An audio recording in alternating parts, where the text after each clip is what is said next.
We said to have an extraordinary life, you got to have an extraordinary psychology, right? Extraordinary psychology means you got to live in an extraordinary state. To be in an extraordinary state, you got to condition your nervous system, your body, your physiology and focus to be at their best. Then to do that, though, you can do that. Why doesn't everybody? Not because you can't. We all have the ability. It's because of our standards. Think about your own life. I know there have been areas in your life where some point in time you just shifted and you raised the standard and your life changed. Because whatever people have their identity attached to, they live. We live who we believe we are. My journey from here to there was lonely. The reason? I was willing to be wrong and admit wrong so that I could grow and so that I could change. You see, growth is a result of bad habits dropped, wrong priorities changed, and new ways of thinking embraced. It happens only when we question ourselves enough to ask serious questions from others. The people who do not grow are unwilling to ask themselves or others hard questions. They are unwilling to leave what they have known and practiced. They are not willing to be wrong so they can discover what is right. Therefore, they cling to right, and their lives turn out wrong. How sad. We get what we're looking for. We filter out everything else in our life. You're going to get what you're looking for even if it doesn't even exist, even if it's not even there. If you're looking for negatives, if you're looking for setbacks, if you're looking to be looked over, you will find it even though it's not supposed to be there. But if you're looking for victory, for winning, for recruits, for people to change your life, for magic moments, you will find them if you're looking for them. I promise you that's true in life. Your brain, when you condition it, knows exactly what to go for and will find a way to get there. When you decide what's most important to you, your brain goes after it. Surrender of being right enables us to ask questions that others can answer and add value to us. Surrender of being right is the prerequisite to finding right. I believe that with all my heart. And here's what I know. I never want to get to the place where I've got it all figured out. I still want to keep learning, I still want to keep growing, and I still want to be a student, and I still want to be on a learning curve, and I still want to value people, and I still want to walk into their life and say, look, you have something that if I could just ask the right question, you could impart to me that would help me, that would allow me to become a better person myself. Ego is the anesthesia that deadens the pain of stupidity. Pride is the burden of a foolish person. If you're going to do a job, do it right. I've always been told how average I can be. Always been criticized about being average. But I want to tell you something. I stand here before you, before all of these people, not listening to those words, but telling myself every single day to shoot for the stars, to be the best that I can be. Good enough isn't good enough if it can be better, and better isn't good enough if it can be best. Wisdom will come to you in the unlikeliest of sources, a lot of times through failure. When you hit rock bottom, remember this: while you're struggling, rock bottom can also be a great foundation on which to build and on which to grow. I'm not worried that you'll be successful. I'm worried that you won't fail from time to time. The person that gets up off the canvas and keeps growing, that's the person that will continue to grow their influence. How many of you would love a breakthrough? All right. Number one, you got to have a permeating attitude that you're going to win. You got to have a positive outlook. You got to be optimistic. You got to know you're going to win. You got to, right now, you got to say, I'm going to win. I don't mean just this contest. I don't mean the contest. I mean, I'm going to win. I'm going to win. My life is going to win. There's going to be a victorious life here. Because listen to me, the price you pay for losing here is too extreme. You have to carry the burden of failure the rest of your life. You carry that around with you if you fail here. The biggest thing that breaks my heart is you feel the spirit right now, and then when you get back, these dream stealers run into you, and they start to steal your dream, and you quit. You give up. You got to decide I'm going to win. You got to decide that The failure part of carrying failure. You've been exposed to what your life could be. If you fail here, the price is extreme. It's forever. You carry the failure forever. I'm being honest with you. I meet people oftentimes that say, I was in WFG, you really changed my life with this meeting, but. And they put their heads down. They've been carrying it. They carry it. They see these Facebooks and Instagrams and what we're doing. You got to know you're going to win. You got to sell out. Yeah, I'm telling you, you got to become a sellout. You need to sell out. You need to get obsessed. You got to get relentless. You got to be a road dog. You got to get intense. That's what you got to do. There's some dream stealers. You need to look out for these 4. I don't want them to happen to you. You ready? Say yes. Dream stealer number 1 that'll take you out of here. Lack of confidence or faith. Lack of belief. It'll steal your dream.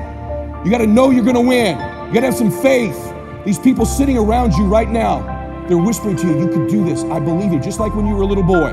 Just like when you were a little girl. They've always believed in you. They've always known you were going to do something special. They always knew you were great. You need to know it. You need to take that God that's sitting there with you and those precious souls that have passed, that have always believed in you, and you carry them with you everywhere. They're with you anyway. Acknowledge them. If you don't believe that, honor them.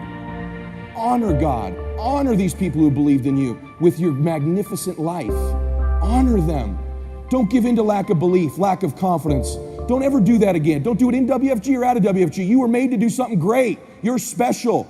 You were made in the image of God. Something awesome supposed to happen for you. And those of you that have made something awesome happen, something even more awesome supposed to happen for you. I would say for the last 45 years, we've told, psychologists have been certainly to blame for this, at least in part.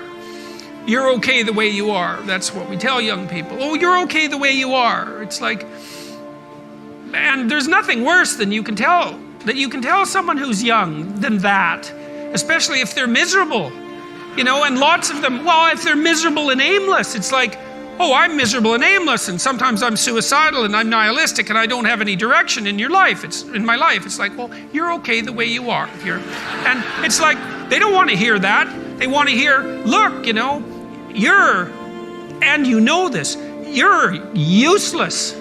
You know nothing. You haven't got started.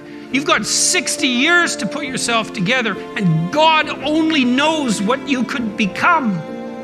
And that message is so much more, it's so funny because it's such an attack, but it's so positive because there's faith there in the potential that makes up the person rather than the miserable actuality that happens to be manifesting itself at the moment.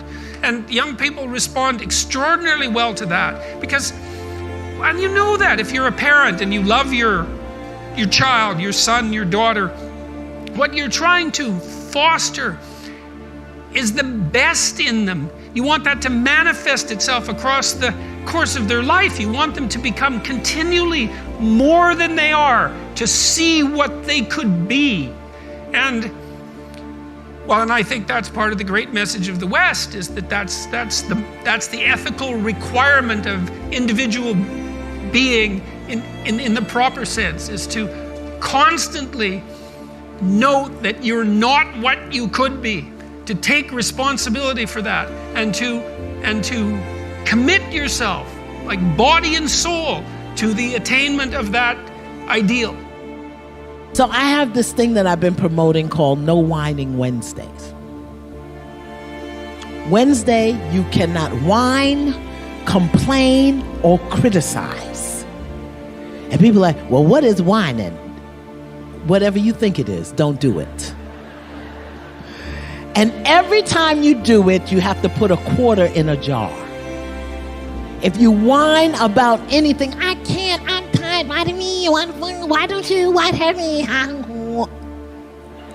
Every one of them will cost you a quarter. Or complaining, why do you always, how come you, they never, cost you a quarter. Then last week I had people send me pictures of their jars of quarters. Oh my God. But what they said to me also was, this was wonderful, because I was never ever aware of how much whining and complaining and criticizing I do. Now I've got mothers doing it with their children. So Wednesday is No Whining Wednesday. We need to practice that. We need to stop whining about what isn't happening, what we don't have, what we can't do, what somebody didn't do. We got to get it clean in 2014. No whining, no complaining, no criticizing. I struggled all through school. The last time I took English class, I got a fail. And my English teacher said I was the weakest writer she ever met in her entire life. The last time I took a speech class, same year, I got a D- in speech, and my speech teacher said, Lisa, quote unquote, I recommend you never speak in public, that you get a desk job. So that was the beginning of my life. That was my 19-year-old experience. And then I go on and I'm trying to figure it out. I was obedient. I went and got a job in accounting. I was in the collection department for 7 years. Y'all don't know I'm dangerous to accounting. I'm just dangerous. And I'm in collections, and you know, you should never put a broke person in collections. Never, because everybody's reasons sound good to me. I might sound funny, but it was real. Not only did I say, girl, don't you worry about paying that, I'm gonna take your name off the list. Somebody went to jail because I was in I got fired from 5 different jobs. Yeah. And then I got pregnant with my son unexpectedly. And then at 8 months, my son's father went to prison. I had to get on government's assistance to have my baby. I was on WIC, Women, Infant, and Children, to feed my child. And when my son was 8 months old, I went to the ATM to get $20 out the bank because I didn't have any Pampers for him. And in order to get $20 out, you got that $20 in. I had $11.42. And I still can't tell the story without getting emotional because it's my story. Mm-hmm. For 2 days, I had to wrap my son in a towel. But something happened, Steve, in those 2 days. I was at rock bottom. I was broke and I was broken. Inglewood, California. My son laying on his back at 8 months. I have a towel over him and I have my hand on his stomach saying, don't you worry, Jaylani. Mommy will never be this broke again. And I made a decision. I was bankrupt. And every stinking thinking I had, I was bankrupt in trying to protect my pride. I was bankrupt in trying to be all that in a bag of chips and a bowl of grits, falsified. Mm-hmm. I was bankrupt in trying to not ask anyone for help. I was bankrupt in everything that was holding me and keeping me where I was. I've always talked a good game, but I wasn't doing anything with my gift. Mm-hmm. And all that thing about potential, I was tired of having potential. I wanted to have my now. And I looked at that baby at 8 months and I said, I want to transform your life because you didn't ask to come into this chaos. Come on. As an African-American male child in South Central Los Angeles with a single mother whose father's in prison, he had a 66% chance of going to prison himself. Not on my watch. Not on my watch. So if I have to be willing to drastically transform myself so that I can become the woman that I know I can be. Right. And that's what I began to do. I was radical. What did you do, Lisa? What did you do to change your life? First, I realized I couldn't grow with people who were struggling like me. That whole, I don't want to leave nobody behind. No, I don't want to stay with y'all. Right. You don't even want to be here. Yeah. Like, I don't want to be the queen of this block. Yeah.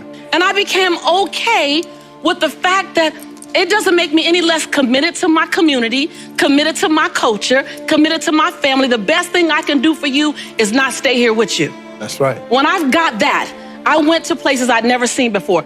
I went to conferences where people were talking about money, talking about prosperity, talking about, it was like, no habla español. What y'all talking about? ROIs and PPMs and term agreements and capital fundraising and bottom lines and what is it? I'm gonna stay until I learn what you're talking about. I went to the same conference 42 times.